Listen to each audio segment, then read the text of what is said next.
Yo, what is up, guys? It's Cohen back here again today with another video. At this point, you probably know the drill if you've seen these videos before. I do about one of these a week because you guys seem to really like them. Every time I'm tweeting on my account at 3_Cohen, you can see it here. Every time I tweet about YouTube or anything like that, someone always asks me, hey, when's the next hot takes video? So I think I might just start doing this weekly, which is kind of something I already wanted to do already. So maybe I'll start doing like a hot take Tuesday or like Tuesday, Monday kind of thing for hot takes every week. If that's something you guys want to see every week, let me know, because I know you guys like these videos a lot, and I like to be able to talk about a bunch of different things as opposed to just focusing on like one topic typically in a video. This gives me the opportunity to talk about a bunch of different stuff that I might never talk about otherwise.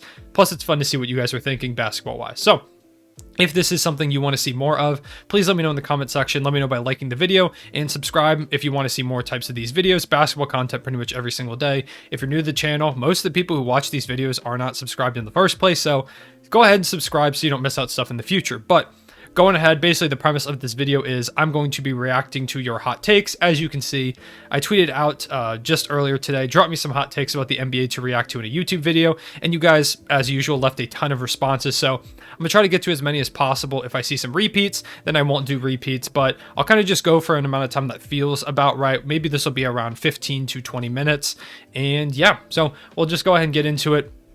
Starting out with Trey. Shout out Trey. I know he's big fan of the channel, longtime friend on Twitter. He says a hypothetical Nets ring shouldn't be viewed as fake because of the narratives that were formed, or because of the narratives when they were formed, the adversity they faced with injuries, and how good the Sixers and Lakers are. I'm personally of the opinion that no ring is fake. Even if your team is stacked, like the Golden State Warriors with Kevin Durant, it's nothing's ever guaranteed. You're never guaranteed a ring. Was that team by far the best team in the league? And by staying healthy, should they have won those rings? Yeah, I think absolutely. But they faced adversity. They faced, like, actually, Trey, as a Rockets fan, they faced a Rockets team that took them to 7 games. Even when the Warriors went 73-9, OKC, I'm getting Oklahoma City in the video early, they pushed them to a 3-1 series deficit. Obviously, they overcame it, but they did end up falling to the LeBron James-led Cleveland Cavaliers. There's always going to be teams. It's the NBA. There's always good teams. Any team can beat any other team on any given night. And so I don't think there's ever a fake ring. Now, are the Nets probably the favorites? Yeah, they have two like top 5, borderline top 5 players, depending on where you put Harden. I think Kevin Durant is pretty much consensus top 5, but Harden is somewhere in that range, plus another top 15 player in Kyrie Irving. You could even say he's top 10 based on the way he's played as of recently. If you're just talking about this season, overall, I think he's probably more top 15. But all that to say, they have those 3 great players, as well as some really solid role players. Bruce Brown, Joe Harris. If Spencer Dinwiddie comes back from injury potentially, Blake Griffin is a solid role player. You've got all these guys. This Nets team is really, really good, obviously. But there's never a guarantee in the NBA, so I don't really ever think a ring is fake, and this is no different. The play-in isn't bad. It just needs some adjustments to the rules. This is talking about the play-in tournament, if you don't know what he's talking about. I really don't even think it needs adjustments. I like the play-in tournament. I think it's a good setup. I think it's kind of weird this season. I think a lot of people don't like it this season just because of there's already been a bunch of injuries with the condensed schedule. But I kind of like the play-in tournament. I think the one adjustment they could maybe make is make it just for the 8 seed. You keep the 7 through 1 seeds intact, and then you have the 9 and 10 play each other, and maybe they have to beat the 8 seed twice or something like that. I don't know. That's something you could think about, but I think the play-in tournament is a good idea. I think it helps competitiveness. Ultimately, the only adjustment I would probably make at this point is the 7 seed thing, but we also haven't seen it in its full capacity yet. A lot of these complaints that people have about the play-in tournament may completely disappear as soon as we see it in action, because I think we're in for some really good basketball, especially if we have like Curry, maybe even Luka and Dame in that play-in tournament. I think it gets really exciting from there. Kevin Porter Jr. is a future superstar. I think it might be a little early to say superstar. Does he have star potential? Absolutely. Kevin Porter Jr. has shown a ton of potential in the early goings as a Houston Rocket. Superstar might be a little preemptive just because for me, superstar is like top 7, 8, 10 player. But I mean, there's definitely been flashes where he's shown maybe the capacity to reach a top 10 player level, but it's going to be tough. There's a lot of young talent in the NBA right now. I don't even have to go through the list of names. I think you know pretty much all the names at this point, but maybe someday. The Wizards will beat the Nets in the first round. No, they will not. I love the Wizards. I love Russell Westbrook. Big Bradley Beal fan as well, but no, they won't. Eric Spoelstra is only a good coach in the playoffs, and he's overrated. This is something I've been talking about on Twitter pretty most of today, because I tweeted out earlier that it's kind of been crazy the way that Spoelstra's, or the perception of Eric Spoelstra as a coach, has completely flipped from the bubble to now. At the end of the bubble, people were like, Spoelstra's the best coach in the league, easy top 3 coach, most underrated coach of all time. And now most Heat fans are complaining about Eric Spoelstra. And I get it, because Spoelstra has had some questionable moments. He's kind of had a hard time adjusting to the talent shift. They have had a ton of injuries, though, which is something that's out of his control. But this Heat team is talented, and it's a question of, is he putting the players in the right place to succeed in order to get the most out of the talent, which I think is one of the most important roles of a coach in the NBA. When you have so much star talent, you have to make sure guys are in their correct roles, or even if they're super talented, they aren't going to have the production they could have otherwise. I think he's still a really good coach, even outside of the playoffs. And the playoffs, I think, is where he might excel, when he has the ability to really focus down on one opponent. But I think he's just a good coach. I think he's having a rough season because of a bunch of injuries and a bunch of role changes. They have a bunch of different players from last season. Tyler Hero's in an expanded role. You have Bam Adebayo, who's raising his stock in the league. He looks like he's playing better than ever. Jimmy Butler has having an incredible season. Plus, they're trying to incorporate like Victor Oladipo at some points, Nemanja Bjelica at some point. So there's all these different guys he's got to incorporate into this team. You got to give him time. Curry will single-handedly push the Warriors up the standings and deliver their pick to the Thunder.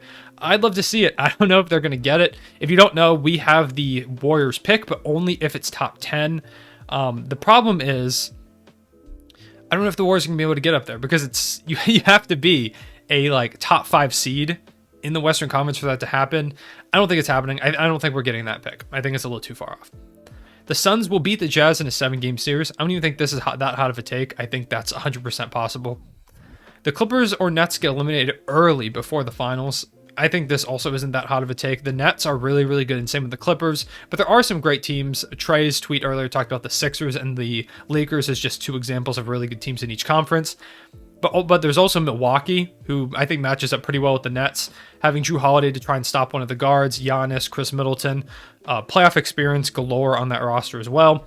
And then obviously the reigning champion Los Angeles Lakers out there in the West, but you also throw in the Utah Jazz and the Phoenix Suns. So I think there's a lot of competition in the league right now. I don't think any of this is guaranteed. Keldon Johnson will be an all-star. Yes, he will be an all-star someday. John Morant will have an MVP within 5 years, provided he either moves or gets a better supporting cast. MVP's tough. He has the possibility to, but the problem is there's a lot of really good talent. Just listing guys that could win MVP in the next 5 years. We could talk about Luka, Giannis, Jason Tatum, maybe even. Just 3 guys off the top of my head. Zion Williamson could easily win an MVP award as well. Plus more young talent up and coming as well. LaMelo Ball, maybe. More talent coming into the league like a Cade Cunningham, a Evan Mobley, a Jalen Suggs. There's just so much young talent coming into the league alongside already established guys. I know it says within 5 years, so some of the more established guys are going to be older at that point. But I don't know. I think it's tough to really call whether someone's going MVP. We also throw an Embiid and a Jokic in there as well. 2 guys I didn't even mention, both at the top of the MVP conversation.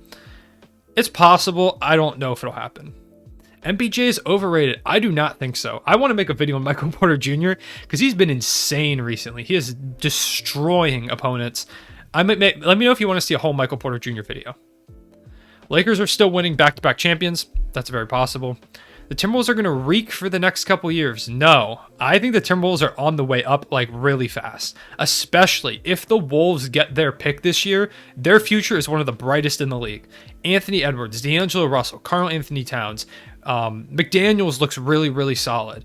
Josh Okogie has shown some potential as well. If they add a top 3 guy in this draft, a Cunningham, a Suggs, or a Mobley, even like a Jalen Green, that's a crazy core. And under Chris Finch, the Timberwolves have shown a ton of promise as well. I don't even think like this is just a hot streak. I think this is what they have the potential to do. And the main thing has been that D'Angelo Russell's playing really, really well. He's been coming off the bench since he's come back with injury, but I think ultimately when he does move into that starting lineup, a starting lineup of D'Angelo Russell, maybe another top 5 pick, and Anthony Edwards and McDaniels and a Karl Anthony Towns, that's something to think about. Once Luka Doncic retires, he'll be the new GOAT over MJ. A little premature to say. Not impossible. Very, very, very, very, very difficult. I think Luka Doncic definitely has all-time potential, but it's really tough to overthrow a GOAT, whether you think it's LeBron, MJ, someone different. People get really opinionated with who their greatest of all time is, so it's going to be hard for anyone to overthrow MJ or LeBron James, but, the same thing with Michael Jordan. LeBron James, in some people's eyes, is now the greatest of all time, so it's possible for someone to get overthrown. Patrick Williams is the most underrated rookie so far. Yeah, you could probably say that. He's been really good. Ben Simmons would be a top 3 player in the league with a consistent jumper. I don't think he'd be top 3. He'd be really, really good. I think he's good even without a consistent jumper. It depends what you mean by consistent. Like, can he just knock down shots, or is he like actually taking the shots is another thing. Because you can be a good shooter, but if you don't take the shots, it doesn't matter. The Jazz aren't making it past the second round. It's, once again, definitely possible. They are looking right now, if they keep that 1 seed, at a potential second round matchup against the Los Angeles Lakers. The reigning NBA champions, LeBron James, Anthony Davis, a great supporting cast. It's tough. It's tough. I think the Jazz are really, really good, but this Western Conference is difficult. It is not out of the question that the Jazz, the Suns, even the Lakers and Clippers bow out in the second round. The Celtics core has reached its ceiling. I don't think so. I think the Celtics has, well, it depends what you mean by their core. If you mean like Kemba Walker, Jason Tatum, and Jaylen Brown, it depends how you picture Kemba Walker's eventual career arc. Is he already declining? What is his role for the future?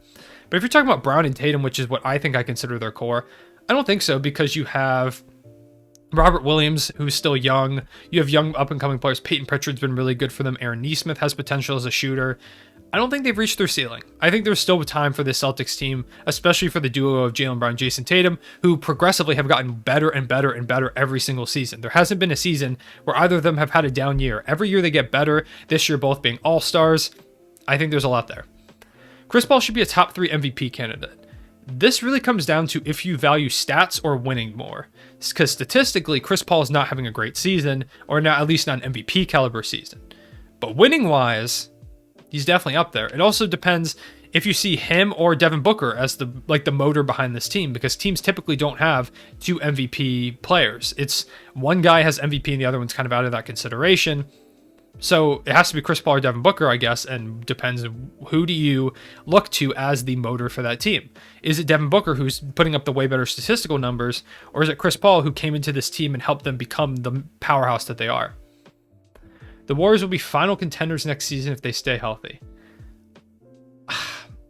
I don't know. I don't think they have the depth. I think they need more depth. I think Klay Thompson's going to add a lot to this team if he's able to come back to his pre-injury form, which fingers crossed he will.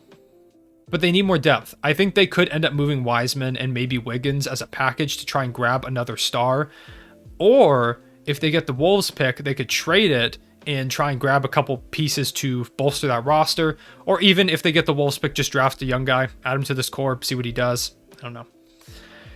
The Suns will not win a championship in the next 10 years. I don't think this is a hot take because Chris Paul is getting older. So this Suns team's championship window probably doesn't have that long to exist.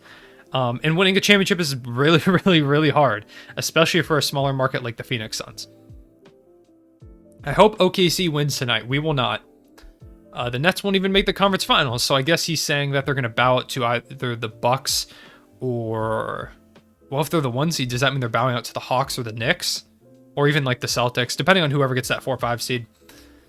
I don't know. It's possible they don't make the conference finals, but I think the only team that's going to take them out before then is the Brooklyn, or not the Brooklyn Nets, obviously, is the Milwaukee Bucks. I think the Milwaukee Bucks are ultimately the team that could knock off the Nets before the conference finals, just because I don't think them and the Sixers are going to match up before the conference finals. I think Philly and Brooklyn end up as that 1 and 2 spot. So the next one is that James Harden is the most overhated player ever. It's impossible to say who's the most. If I had to go with someone, it's probably LeBron James. You could just look at the Twitter memes to get that. But in terms of most overhated player, it's tough to say. Like James Harden, a lot of people give him unnecessary hate, but you could also throw in like a Russell Westbrook in there as well. LeBron James, who I mentioned, Paul George gets a lot of unnecessary hate. There's just a lot of guys. If you're in a big market or a big name, you're probably going to get a lot of hate unnecessarily. Kyrie is a top 5 MVP candidate. I don't think so. Just because if I had to list MVP candidates right now, it's like Jokic, Embiid, like maybe James Harden. Because I mentioned earlier, typically teams don't have 2 MVP candidates, and that's just because it's hard to say that one person is the MVP when they're also playing on the same team as another MVP caliber guy, you know? So I don't think Kyrie's top 5. I just don't know if he's played enough games. He is having an incredible season, and I think he might end up in an all-NBA team, but I don't think he's an MVP candidate. There are a ton of players in the G League that could be great players in the NBA. Yeah, with the proper development. I mean, the Thunder are a great example of the way that you can develop G League talent. Another team like the Raptors. Stanimal season. Thank you, Norm. So clearly you're a Raptors fan. Yeah, Raptors fan. So you know how the G League works. You know there's great talent. Chris Boucher coming out of the G League just this past season and stepping up for the Raptors, being the guy that they needed at that center position for most of the season. Great shot blocker, great shooter. There's a lot of talent in the G League, and the G League is definitely an underutilized resource that I think teams like the Thunder and Raptors are really spearheading, pushing that development and trying to grow young players out of it. Great example, Lou Dort started in our G League program. Just this past season, Alexei Pokusevski goes to the G League for like a month or two during the G League bubble, comes out and looks like a completely different player playing way better. The G League is great for development, and I think more teams need to utilize that, and I think that is a key to the future of the NBA. Jaylen Brown won't be on the Celtics in 4 years. No, I think he's there. Bam is easily the 3rd best center in the NBA. No, I still think it's Cat. I think I'm going to go Karl Anthony Towns just because I don't think Bam's done quite enough to pass him. If I had to choose, it's between Bam and Gobert, I think, for that 4 spot. I don't know who I pick because Rudy Gobert is the best defensive center in the NBA, like by far. I know Bam's great and all, but if I had to pick someone to anchor my defense down low, I'm picking Rudy Gobert. Yeah, I think Bam is like top 5. I think he's right there on the fringe of that. Cone is the best YouTube channel ever. Thank you. I don't think that's much of a hot take. Malcolm Brogdon will make an all-star game before he retires. I could see him being like a Mike Conley type situation. I think Mike Conley is my comparison for Malcolm Brogdon. Wilt is not a top 5 player of all time. I'm not super into all-time lists, but I don't think that's a terrible take. Triple J is better than Ja. No knock on Ja at all. More of how good I think Triple J is. I don't think that's that bad of an opinion. I think Triple J is really, really good. You could say he has higher potential, potentially as well, because of the fact that he's like 7 feet tall. He can shoot, he can defend, he can do pretty much everything, which adds a lot to his game. Tay thinks that the NBA will change the stipulations regarding the buyout market.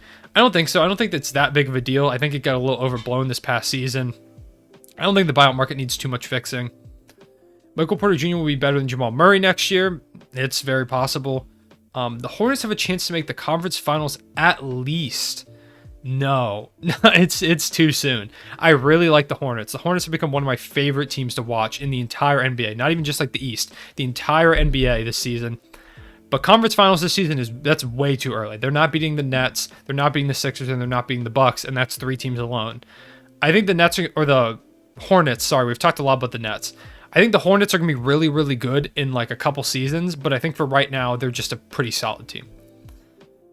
And I think we're pretty much good on time. Let me see if I can find like one more. I apologize if I'm scrolling past your comment right now.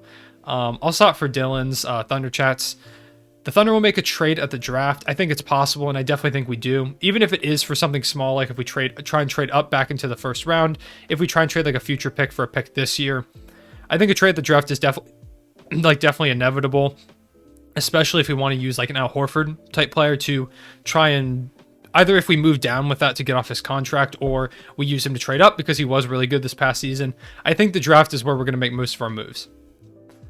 And yeah, I think with that, it's most of these are stuff that I've kind of talked about a little bit before. I apologize once again if I'm not reading your comment. Like I said, there's just a lot of comments to go through. DeJounte Murray will be in the All-Star conversation next season.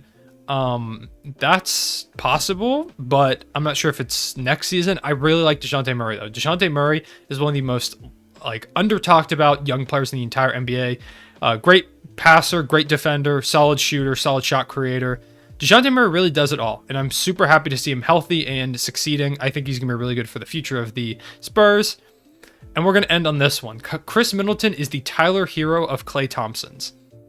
I don't know what that means. If you know what that means, let me know in the comment section below. Thank you guys so much for watching this video. If you have a hot take that you want me to react to, drop it in the comment section below, and look out on Twitter for more of these types of videos pretty much every single week. I think I'm going to start doing this as a weekly thing. Let me know if that's something you'd like to see in the comments. Twitter at @3_cone, and I will see you guys later. Real one.